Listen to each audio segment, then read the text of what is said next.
یعنې دا ځمکه اسمان به راباندې الله پاک یو کړي الله پاک هر څه کولی شي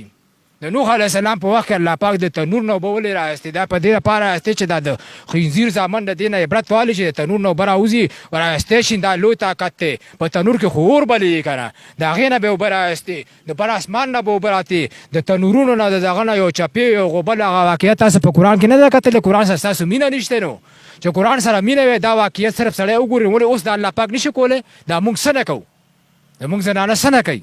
د زنانه د پښتون نه خو به چې کوم دی نو دنیا یارېده نن پښتون هغه دا څیزونه ورته مخې ته کړ ټیک ټاک کې یو شی بل شی نن یې ترنه پرتوګونه د زنانه ویستل او داسې زنانه د دې څه زنانو نه به څه پیدا کېږي وی هسې زه نور څه ووامه زما خو د دماغ بالکل کا پرېښودی ده چې خدای پاکه دا مونږ کوو څه دا کېږي څه